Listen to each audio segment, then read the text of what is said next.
പിതാവിൻ്റെയും പുത്രൻ്റെയും പരിശുദ്ധാത്മാവിൻ്റെയും നാമത്തിൽ ആമേൻ. എൻ്റെ പ്രിയപ്പെട്ടവർ, ഇന്ന് ജനുവരി 30 വെള്ളിയാഴ്ച. അമ്മേ പരിശുദ്ധ അമ്മേ, അമ്മേ പരിശുദ്ധ ദൈവമാതാവേ, കൃപാസനത്തിലൂടെ ഞങ്ങൾക്കും ഞങ്ങളുടെ ദേശത്തിനും അമ്മ മധ്യസ്ഥം തേടി തന്ന എല്ലാ അനുഗ്രഹങ്ങൾക്കും കൃപകൾക്കും ഞങ്ങളിപ്പോൾ ഹൃദയം നിറഞ്ഞ നന്ദി പറയുന്നു.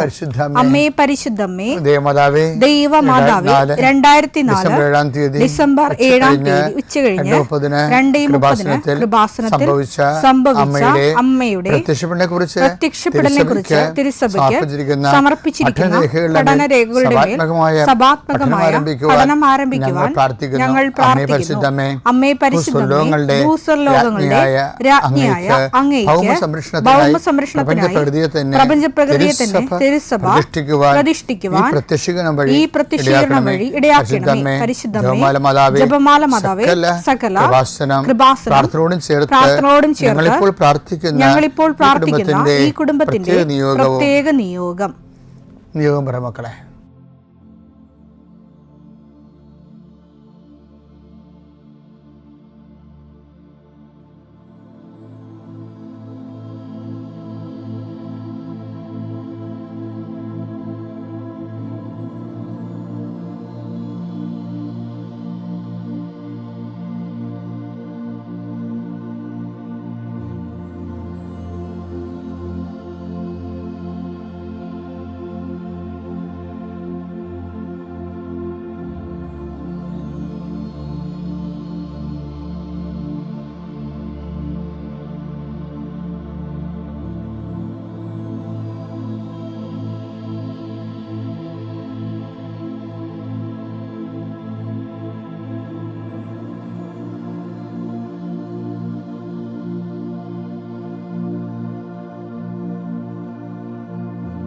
അമ്മയുടെ പ്രത്യക്ഷീകരണത്തിന്റെ ഈ അനുഗ്രഹവേളയിൽ ഞങ്ങൾക്ക് സാധിച്ചു തരുവാൻ കനിയണമേ. ആമേൻ. വിശ്വാസ പ്രമാണം. സർവശക്തനായ പിതാവും ആകാശത്തിന്റെയും ഭൂമിയുടെയും സൃഷ്ടാവുമായ ദൈവത്തിൽ ഞാൻ വിശ്വസിക്കുന്നു. അവിടുത്തെ ഏകപുത്രനും ഞങ്ങളുടെ കർത്താവുമായ ഈശോ മിശിഹായിലും ഞാൻ വിശ്വസിക്കുന്നു. ഈ പുത്രൻ പരിശുദ്ധാത്മാവിനാൽ ഗർഭസ്ഥനായി കന്യകാമറിയത്തിൽ നിന്ന് പിറന്ന് പൊന്തിയോസ് പീലാത്തോസിന്റെ കാലത്ത് പീഡകൾ സഹിച്ച് കുരിശിൽ തറയ്ക്കപ്പെട്ട് മരിച്ച് അടക്കപ്പെട്ട് പാതാളങ്ങളിൽ ഇറങ്ങി മരിച്ചവരുടെ ഇടയിൽ നിന്ന് 3-ാം നാൾ ഉയർത്ത് സ്വർഗത്തിലേക്ക് എഴുന്നള്ളി സർവശക്തിയുള്ള പിതാവായ ദൈവത്തിന്റെ വലതുഭാഗത്തിരിക്കുന്നു. അവിടെ നിന്ന് ജീവിക്കുന്നവരെയും മരിച്ചവരെയും വിധിക്കുവാൻ വരുമെന്നും ഞാൻ വിശ്വസിക്കുന്നു. പരിശുദ്ധാത്മാവിലും ഞാൻ വിശ്വസിക്കുന്നു. വിശുദ്ധ കത്തോലിക്കാ സഭയിലും പുണ്യവാന്മാരുടെ ഐക്യത്തിലും പാപങ്ങളുടെ മോചനത്തിലും ശരീരത്തിന്റെ ഉയർപ്പിലും നിത്യമായ ജീവിതത്തിലും ഞാൻ വിശ്വസിക്കുന്നു. ആമേൻ. സുഖസ്ഥനായ ഞങ്ങളുടെ പിതാവേ, അങ്ങയുടെ നാമം പൂജിതമാകണമേ. അങ്ങയുടെ രാജ്യം വരണമേ. അങ്ങയുടെ തിരുമനസ് സ്വർഗത്തിലെ പോലെ ഭൂമിയിലും ആകണമേ. അന്നു വേണ്ടുന്ന ആഹാരം ഇന്ന് ഞങ്ങൾക്ക് തരണമേ. ഞങ്ങളോട് തെറ്റ് ചെയ്യുന്നവരോട് ഞങ്ങൾ ക്ഷമിക്കുന്നത് പോലെ ഞങ്ങളുടെ തെറ്റുകൾ ഞങ്ങളോടും ക്ഷമിക്കണമേ.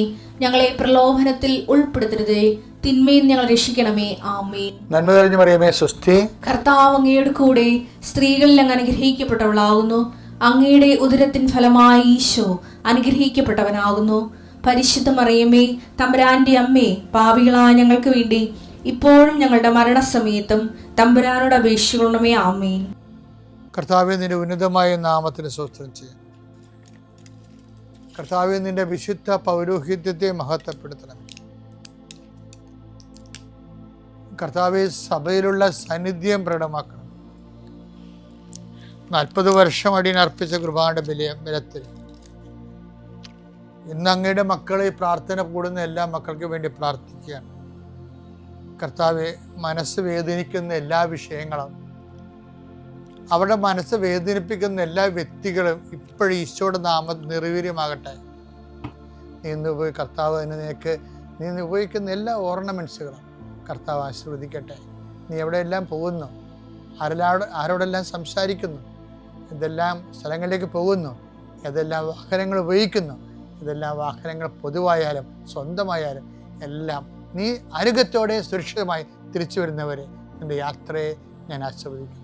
നീ ഉത്കണ്ഠപ്പെടുന്ന വ്യക്തികൾ, സങ്കടപ്പെടുന്ന സാഹചര്യങ്ങൾ, അവർ തരുമോ ഇല്ലയോ എന്നുള്ള വിഷമങ്ങൾ, ജയിക്കുമോ ഇല്ലയോ എന്നുള്ള ആശങ്കകൾ, പിന്നെ വിവാഹ ഒരുക്കത്തിന് വേണ്ടി പോണവർ, വിവാഹ സമ്മതത്തിന് വേണ്ടി പോണവർ, ജീവിത പങ്കാളെ കാണാൻ വേണ്ടി പോകുന്നവർ, എൻ്റെ കാഴ്ചകൾ, സംസാരങ്ങൾ എല്ലാം ആസ്വദിക്കുന്നു. പണത്തിന് വേണ്ടി പോകുന്നവർ, പണം വാങ്ങിക്കാൻ വേണ്ടി പോകുന്നവർ, ജോലി വാങ്ങിക്കാൻ വേണ്ടി പോകുന്നവർ, വീട് വെക്കാൻ പോകുന്നവർ, വാഹനം വാങ്ങിക്കാൻ പോകുന്നവർ, എന്തെല്ലാം സംരംഭങ്ങൾക്ക് വേണ്ടി ദൈവപൈതലെ നീ പോകുന്നുവോ. എൻ്റെ 40 വർഷത്തെ കൃപാന്റെ യോഗ്യതയാണ്.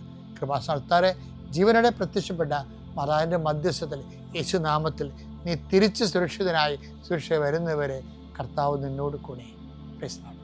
നമ്മൾ ദൈവത്തിൻ്റെ പരിപാലന, പരിരക്ഷ, ദൈവത്തിൻ്റെ വാഗ്ദാനം, ഉടമ്പടി, ദൈവത്തിൻ്റെ സാന്നിധ്യം, ഇങ്ങനെ ഈ ദിവസങ്ങളെല്ലാം ദൈവത്തിൻ്റെ വലിയ വലിയ ഓഫറിലൂടെ ദൈവം നമ്മളെ ജീവിപ്പിക്കുന്നതിനെക്കുറിച്ചാണ് ആത്മശക്തി ധരിക്കണത്.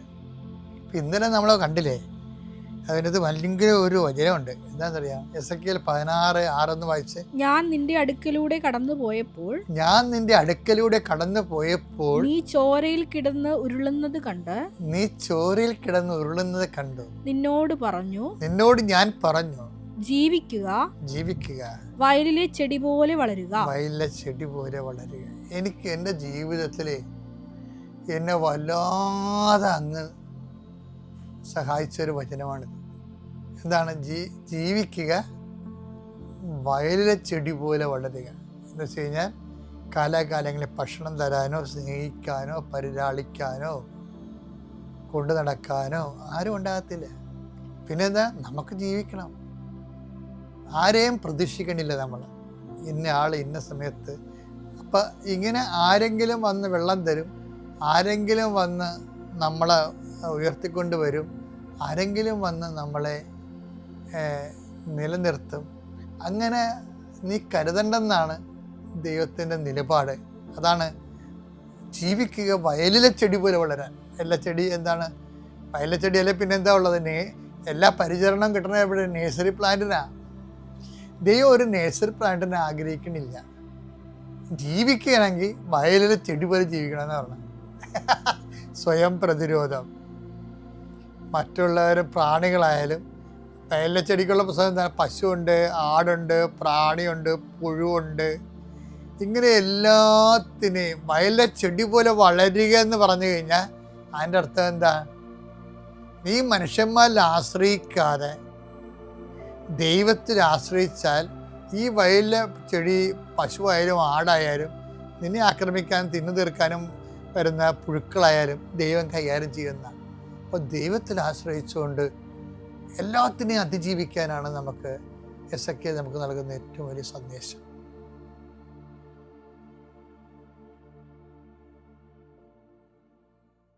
അത്യപൂർവ ദൈവാനുഭവങ്ങൾ ഇനി നിങ്ങൾക്കും സ്വന്തം. ഈ യൂട്യൂബ് ചാനൽ ഇതുവരെ സബ്സ്ക്രൈബ് ചെയ്തിട്ടില്ലെങ്കിൽ ഇപ്പോൾ തന്നെ സബ്സ്ക്രൈബ് ചെയ്യുക. ഈ വീഡിയോ ഇപ്പോൾ തന്നെ നിങ്ങളുടെ സുഹൃത്തുക്കൾക്ക് ഷെയർ ചെയ്തുകൊണ്ട് കർത്താവിൻ്റെ പ്രേക്ഷിതരാകുക.